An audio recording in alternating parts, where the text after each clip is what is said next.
오늘 함께 보실 말씀은 이사야 57장 19절입니다.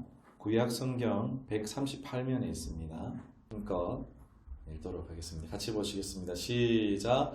입술에 열매를 짓는 나 여호와가 말하노라. 먼데 있는 자에게든지 가까운 데 있는 자에게든지 평강이 있을지어다. 평강이 있을지어다. 내가 그를 고치리라 하셨느니라. 아멘. 이 말씀의 은혜가 여러분 각자에게 임하시기를 주님의 이름으로 축원합니다. 주님의 피값으로 사신 존귀하신 여러분 참 잘 오셨습니다. 사랑하고 축복합니다. 이제 날씨가 제법 좀 쌀쌀해졌죠. 그러나 예수님이 주시는 소망으로 말미암아 마음이 따스함이 넘치시기를, 그리고 주님이 주시는 강건함이 있기를 다시 한 번 더 축복합니다. 이제 결실과 추수의 계절이 되어졌죠.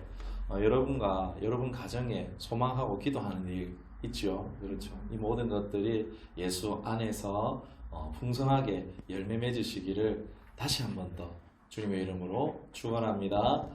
오늘은 추수감사 예배를 맞이하여서 열매 맺는 인생을 살기 위해서, 또 열매 맺고 있더라도 더욱 풍성히 열매 맺기 위해서 우리가 오늘 하나님이 주시는 이 말씀을 통해서 이 지혜를 배우는 시간을 가지고자 합니다. 사랑하는 여러분, 열매가 무엇입니까? 열매가 뭐죠?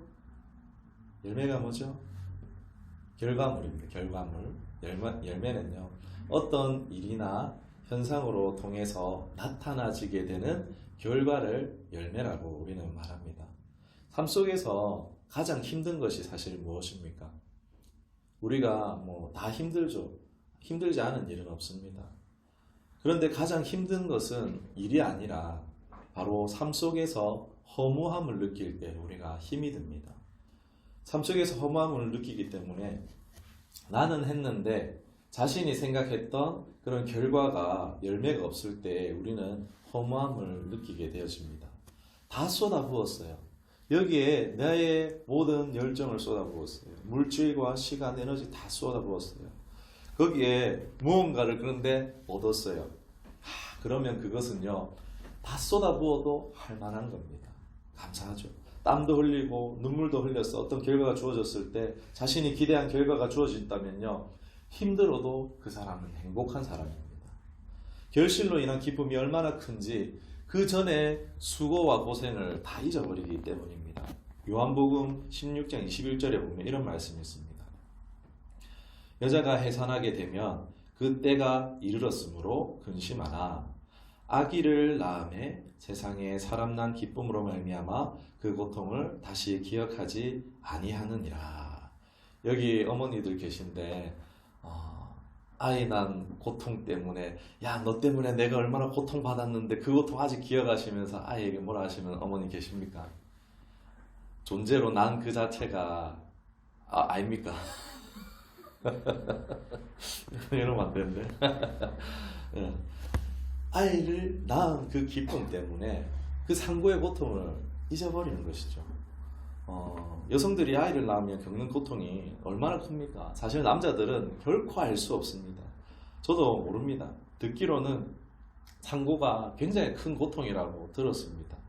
쉽게 낫는 사람도 있다 하더라고요. 그런데 상고의 고통을 겪는 대부분의 사람들이 하는 얘기가 죽는 줄 알았다, 하늘이 노랗게 됐다, 이런 얘기들을 많이 하시더라고요. 그런 큰 고통을 겪으며 아이를 낳지만 생명을 얻었을 때에 그 기쁨으로 인하여서 고통을 잊어버린다라는 말씀입니다. 열매 맺는 삶은요, 참으로 좋은 삶입니다. 그러나 반대의 경우도 있습니다. 혹 지금 우리 삶 가운데 열매가 없어서, 결실이 없어서 허탈하거나 혹시 상한 가운데 있지는 않으십니까? 그러나 그래도 아직 낙심하거나 좌절하지 마시기를 원합니다. 갈라디아서 6장 9절에 이런 말씀이 있습니다. 제가 읽어드리겠습니다. 우리가 선을 행하되 낙심하지 말지니 포기하지 아니하면 때가 이름에 거두리라. 할렐루야. 아멘. 우리가 알게 모르게 흘린 땀방울과 그 눈물을요, 저는 모르죠. 그러나 여러분 스스로나 또 그것을 보고 계시는 하나님은 알고 다 기억하시는 줄 믿습니다. 내가 악을 행치 않았다면요, 내가 정직히 행했다면요, 내가 선을 행했다면요, 하나님께서는요, 믿는 자와 믿지 않는 자 상관없이요, 정직히 행하고 선을 행하는 자에게는요 반드시 보응하시는 열매 맺는 응답의 역사가 있을 줄 믿습니다. 반드시 여러분의 삶 가운데 열매 맺어서 결실하는 은혜가 있어지기를, 그 전에 모든 수고와 눈물을 잊어버릴 만큼 기대 이상의 결실이 큰 기쁨이 있어지기를 다시 한 번 더 주님의 이름으로 축원합니다. 네. 오늘 우리가 나눈 본문에서요, 하나님은요 자신을 뭐라고 소개하고 있는가 우리 다시 한번 봤으면 좋겠습니다. 앞에까지만 함께 보도록 할게요. 시작 부분만 볼게요. 시작. 입술에 열매를 짓는 나 여호와가 말하노라. 아멘. 하나님께서는 자신을 뭐라고 소개하십니까? 입술에 열매를 짓는 나 여호와라고 소개하십니다. 즉 우리의 입술에 말이요 뭡니까? 씨앗인 거예요. 우리 입에서 나오는 말이 씨앗인 겁니다. 이 씨앗을 하나님께서 어떻게 하십니까? 이것을 열매와 결실이 있게 하시는 나 여호와다 라고 자신을 소개하고 계시는 말씀입니다. 본문의 말씀에서요, 한국어로 짓는 이라는 이 단어는요, 히브리어 원어로 보면은 뭐냐면은 바라라는 단어를 쓰고 있습니다. 이 바라가 어디서 나오느냐면요, 우리 창세기 1장에 보면 잘 나옵니다. 창세기 1장이 무엇이죠? 태초에 하나님이 천지를 창조하시느니라. 하나님께서 말씀하시는 그대로 만물이 지어졌습니다. 하나님의 그 입의 능력이 권능으로서 이루어졌던 것입니다. 그런 것처럼 동일한 단어를 여기에 쓰고 계시는 거예요. 바라, 창조하시겠다는 거예요. 하나님께서 말씀하시는 대로 됐는데 하나님께서 이제는 우리의 입술에 말을 통해서 그 바라의 능력을 보여주시겠다 말씀하고 있는 것입니다.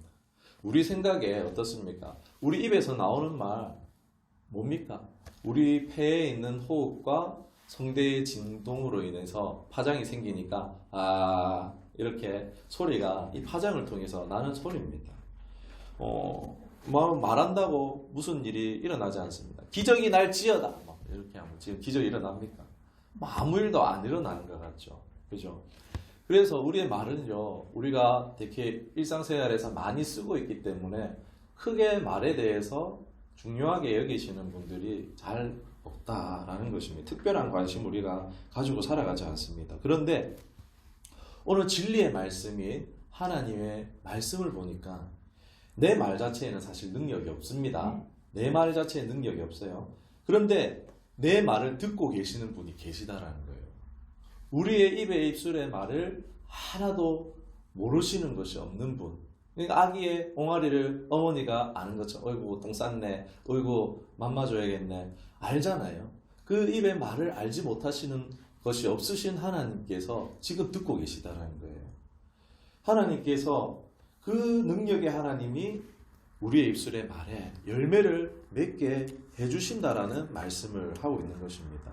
즉 유한한 존재잖아요. 우리는 능력이 유한하잖아요. 정해져 있잖아요. 어느 순간 되면 우리는 최선을 다해도 할 수 있는 만큼 할 수 있잖아요.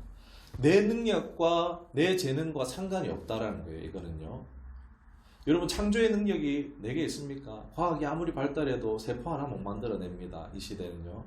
아무리 노력해도 세포 하나 못 만들어내는 것이 과학기술입니다. 내가 지닌 재능과 관계가 없이요, 하나님은요, 우리가 말을 할 때 나 자체는 능력이 있는 것이 아니고 우리의 말을 들으시는 분이 전능하신 분이시고 그 말을 응답하시는 하나님이시라는 것입니다. 내 인생에 열매가 맺는 것은요, 다른 것이 아닙니다. 내가 열매를 맺게 하는 것이라고 우리 생각하는데 내가 맺는 것이 아니고 말을 들으시는 하나님의 응답으로서 이루어진다는 것입니다. 오늘 이 말씀이 성령께서 각 사람에게 역사하시사 깨달아 알미 있어지기를 주님의 이름으로 축원합니다. 여러분 옛말에도 그런 말 있잖아요. 말이 씨가 된다라는 말 있잖아요. 불길한 말을 하면은 그게 곧 현실로 되어서 나타난다고. 이놈아, 그런 말 하지 마. 이렇게 우리가 많이 아이들을 혼내키기도 하지 않습니까? 조만간 현실이 되어서 나타난다고 주의를 줄 때 우리가 종종 이 말을 씁니다. 야, 말이 시가 된다 그랬어. 그런 말 하지 마. 입 밖에도 내지 마. 이런 말 하지 않습니까? 그러니까 이게 뭘 얘기하느냐. 예부터 사람들이 말의 능력이 있다는 것을 경험적으로 어렴풋이 깨달았던 것이 아닐까 싶습니다. 말이라는 씨앗을 내뱉음으로 인해서 그것이 열매 맺을 수 있도록 하나님께서는 마치 농부처럼 이 창조의 능력으로 자라게 해주시고 열매 맺게 해주신다는 말씀입니다. 이 말씀만 있느냐? 아닙니다. 다른 말씀 구절도 더 있습니다. 민수기 14장 28절의 말씀을 제가 읽어드리도록 하겠습니다. 나의 삶을 가리켜 맹세하노라. 너희 말이 내 귀에 들린 대로 내가 너희에게 행하리니 너희 시체가 이 광야에 엎드러질 것이라. 하나님은요, 하나님의 귀에 들린 대로 행하시겠다. 그것이 긍정적인 말이면은 긍정적으로, 그것이 부정적인 말이면은 부정적으로 응답하시겠다라는 것입니다. 실제로 출애굽기에 나오는 이스라엘 백성들이 노예 생활을 하다가 나왔어요. 노예 생활을 하다가 나왔어요. 하나님 백성으로 부름 받았어요. 하나님이요, 그들에게 놀라운 기적을 맛보고 체험하게 해주셨어요. 우와 놀라운 하나님이 살아계심을 보여주셨어요. 그런데 이들이 어떻게 합니까? 그 광야에서 불만, 불평, 원망을 끊이지 않는 겁니다. 계속해서 아이고 죽겠다, 아이고 죽겠다, 이러다 죽겠다. 그런 불만을 그치지 않고 그들의 마음에 품고 살았던 소망, 저 새로운 땅, 우리나라를 이루게 될 거야, 이런 소원들이 다 있었겠죠. 이제 내 집 마련해야지, 막 이런 소원들이 다 있었지만 그들의 소원이 이루어진 것이 아니고 어떻게 됐습니까?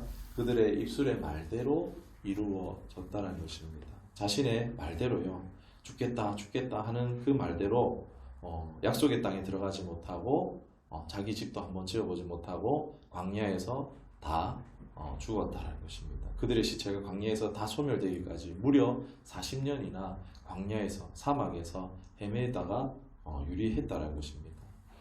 이 말씀뿐만이 아니고 시편 109편 17절 18절 말씀이 있습니다.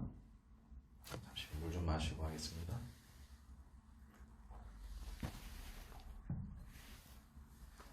예. 시편 109편 17절 18절 말씀입니다. 저가 저주하기를 좋아하더니 그것이 자기에게 임하고 축복하기를 기뻐 아니하더니 복이 저를 멀리 떠났으며 또 저주하기를 옷 입듯 하더니 저주가 물같이 그 내부에 들어가며 기름같이 그 뼈에 들어갔나이다. 아멘. 저주하는 말을 하는 사람이 바로 저주스러운 인생이 되었다라는 것입니다. 어떤 사람들이 대부분 사람이 흥분하면은 어떻습니까? 마음에도 없는 말을 하게 되어집니다. 흥분하면 무슨 말인들 못해 라고 생각하시는 분들도 있습니다. 막 화나면 막 말할 수도 있지 뭐 이렇게 하시는 분들인데, 사실 많은 사람들이 화가 나거나 흥분하면요, 자신의 마음의 소원과는 전혀 상관없는 막말을 하더라는 것입니다. 예를 들어서 사랑하는 연인이 있어요. 전 연인끼리 있는데, 그런데 조금 다툰 걸로 막 화가 나가지고 막말하는 경우도 있죠. 우리 헤어져 막 이렇게 헤어져. 전혀 헤어질 생각 없는데 그 마음에는 어떻죠? 조금 더 사랑하고 이해하고 용서받기를 원하는 마음이 있는데 화가 나니까 뭐라고 합니까? 우리 이제 그만 헤어져. 막말하는 거죠. 마음의 소원과는 전혀 상관없는 다른 말을 우리가 하더라는 것입니다. 왜 막말할까요? 아무튼 이런 마음에 없는 말을요, 사람들이 한다는 것입니다. 때로는 흥분하지도 않았는데도 자기의 마음의 소원과는 전혀 상관없는 말을 하기도 한다는 것입니다. 특히 경상도가 좀 더 심한 것 같아요. 경상도 애칭이 뭡니까? 문디, 문디 가시나, 문디 머시마 이러면서 애칭이 문디 아닙니까? 그렇죠? 그리고 일을 다 끝내고 다 수고하고 나서 인사 뭐라고 합니까? 욕바십니다. 욕보이소. 이러면서 가지 않습니까? 개성도 좀 심한 것 같아요. 그러나 긍정적이든 부정적이든지 우리의 삶은요, 지난날 우리가 했던 말의 열매로서 오늘을 우리가 살고 있을 수 있다는 겁니다. 오늘 지금 우리의 삶이요, 우리 입술의 열매일 수 있다는 거예요. 우리 주변의 사람들을 한번 생각하면서 돌아봤으면 좋겠습니다. 여러분, 절망적인 말을 많이 하시는 분이 주변에 있죠. 그런 분 분명히 있을 거예요. 그런데 그분이 소망 있는 삶을 사시던가요? 말이 거친 사람이 있어요. 그런데 이분이 평안한 삶을 사시는 것을 본 적이 있습니까? 더러운 말을 가득하신 분이 깨끗하게 사는 경우를 보신 적이 있습니까? 부정적인 말이 많은 사람이 긍정적인 삶을 사시는 것을 본 적이 있습니까? 비방을 일삼는 사람이 칭찬을 받으며 사는 경우를 본 적이 있습니까? 무시하는 말을 많이 하는 사람이 존경받는 인생을 사시는 경우를 본 적이 있습니까? 아마 이런 사람은 찾기 힘드실 겁니다.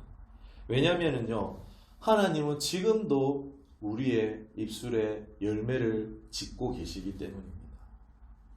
그러므로 베드로전서 3장 10절의 말씀을 제가 읽어드리겠습니다.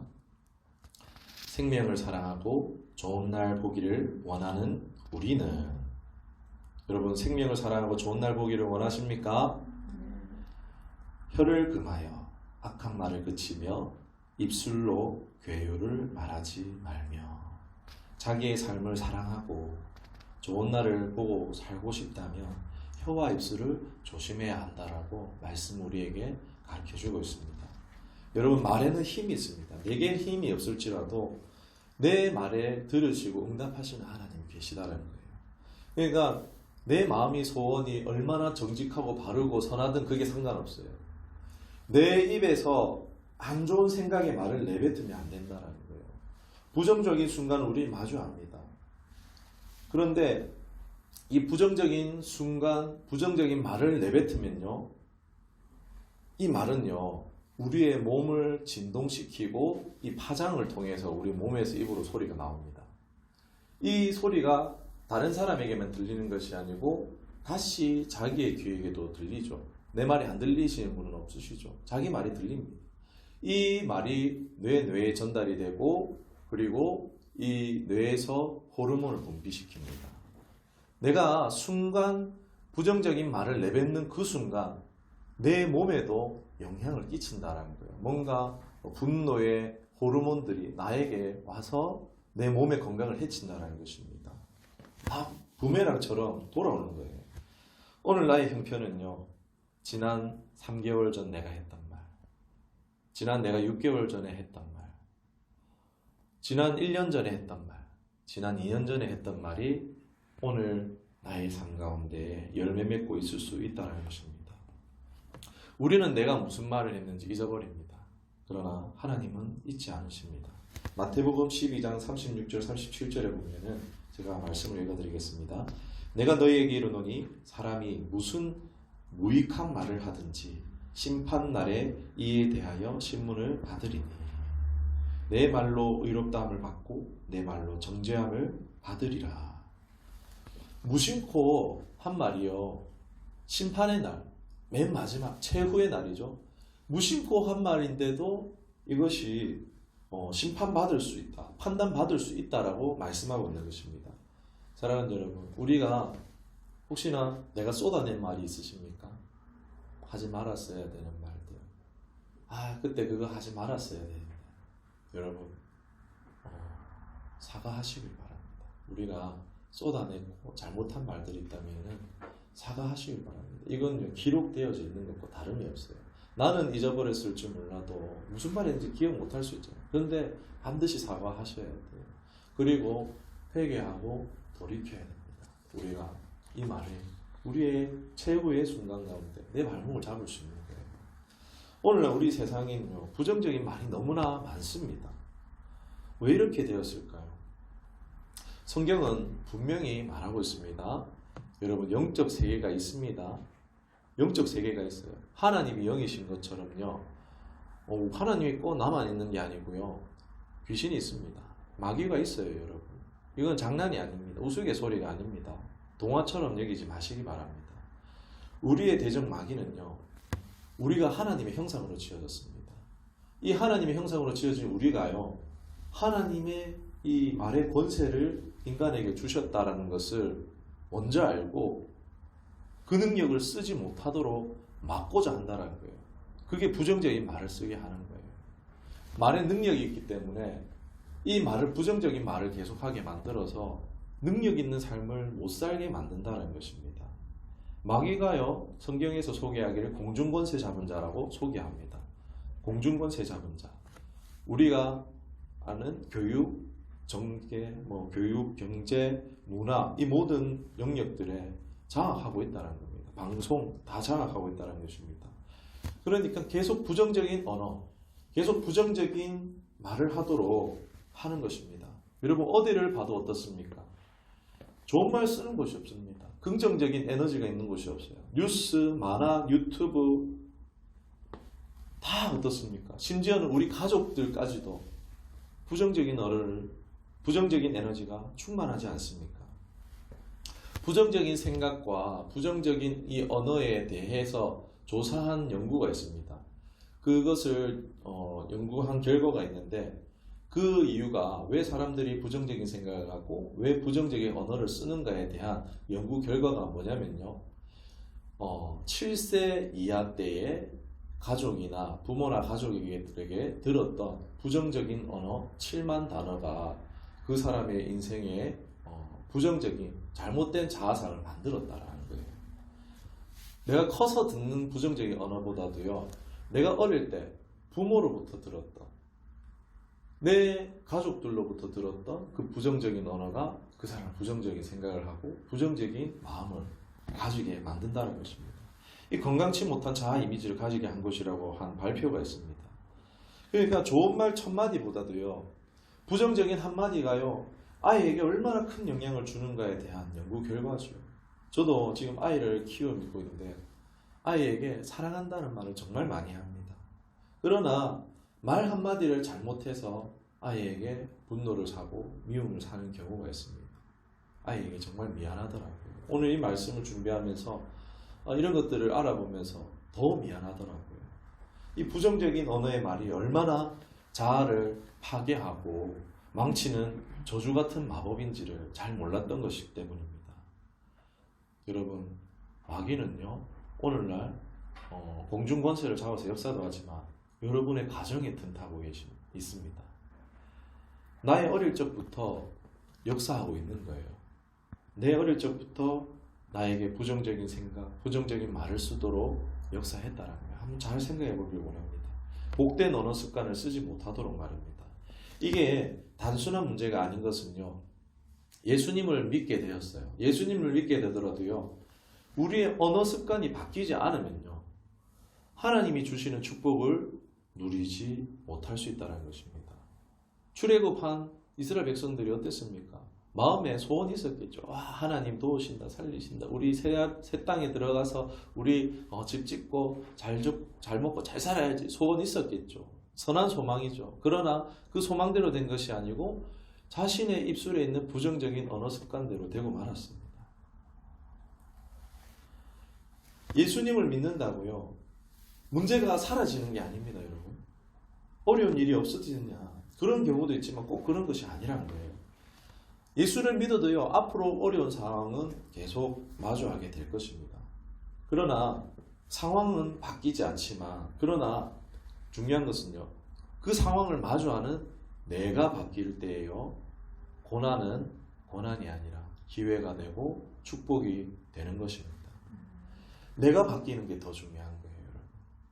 상황이 바뀌는 게 자꾸 중요하다고 생각하는데 아닙니다. 내가 바뀌는 게 더 중요해요.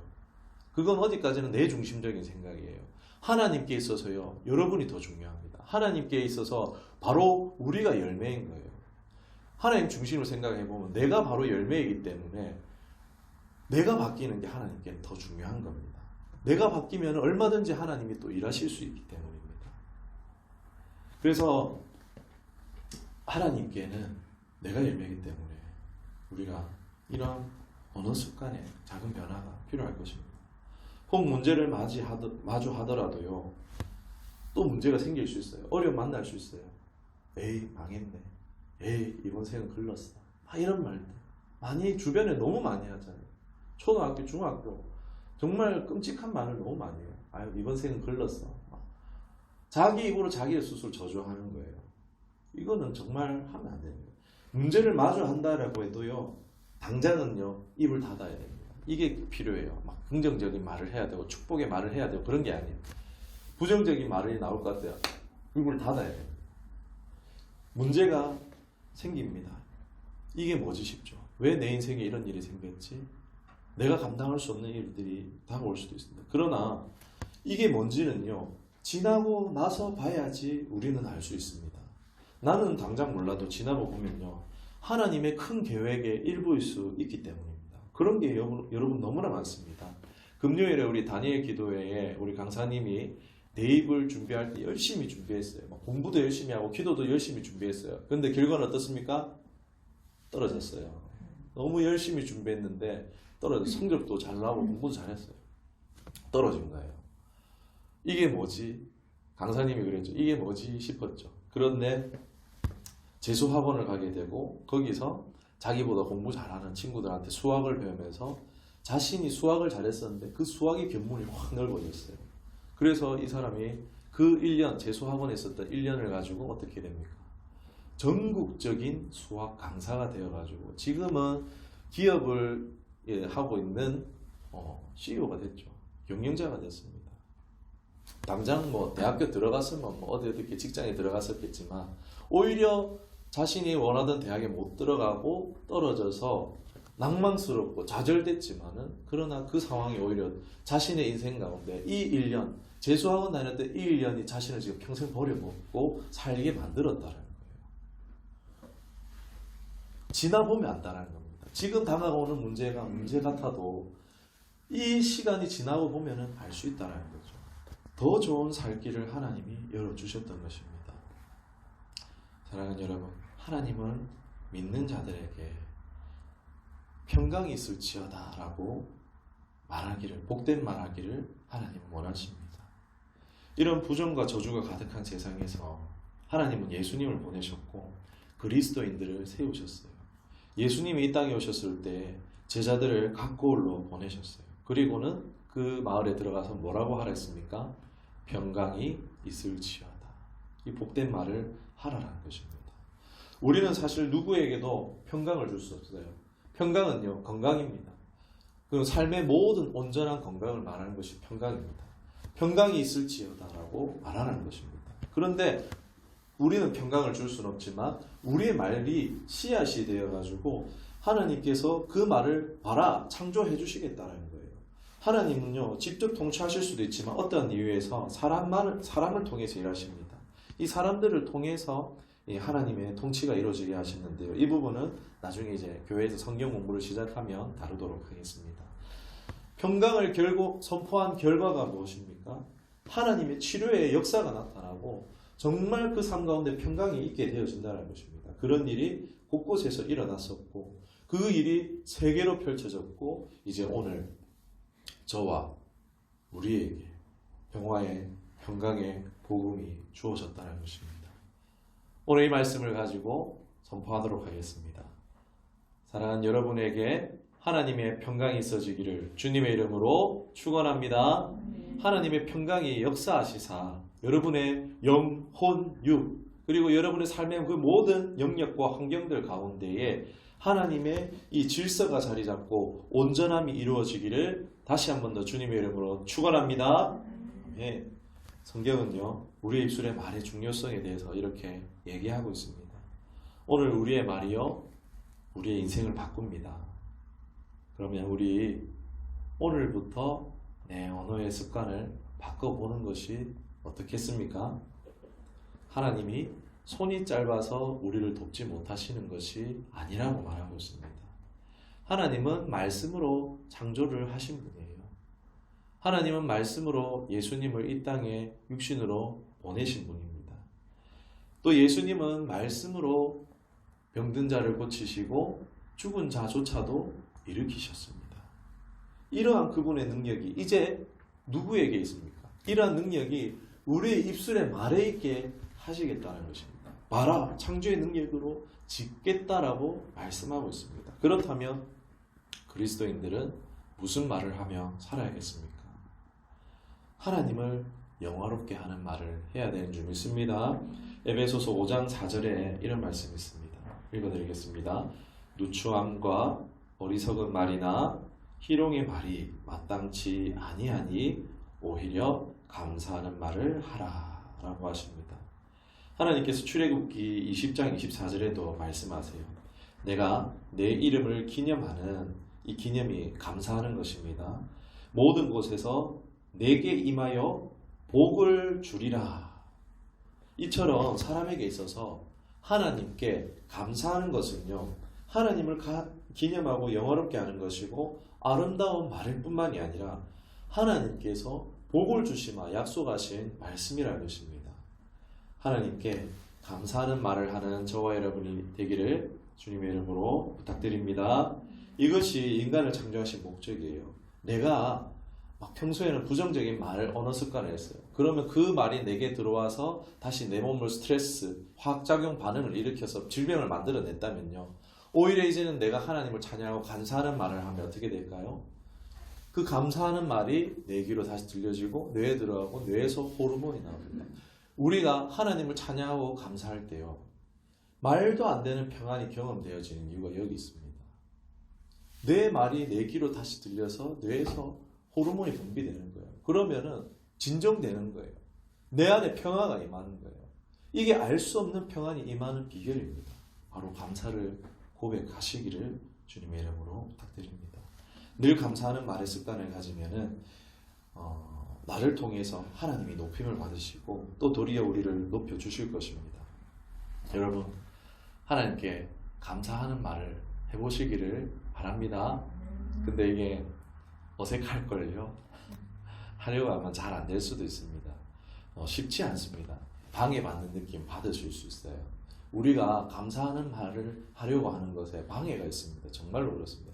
마음에 의심이 계속 들 수 있어요. 이게 방해입니다. 여러분, 그 방해를 극복하시고 하나님께 감사 찬양하시기를 바랍니다. 감사 찬양한다고 돈이 듭니까? 뭐가 듭니까? 아무것도 안 들어요, 여러분. 그런데 오히려 감사하며 놀라운 일이 여러분 삶 가운데 일어날 것을 저는 확신합니다. 무엇보다 감사 찬양의 말을 많이 하셔서 그 입술에 열매를 짓는 하나님으로 말미암아 모든 삶의 영역에서 하나님의 열매를 풍성히 맺음을 경험하는 그런 저와 여러분 되기를 주님의 이름으로 축원합니다. 우리 해봅시다. 해봅시다. 해보고 내년에 한번 두고 봅시다. 어떻게 변했는가. 언어의 습관을 우리 변화시켜.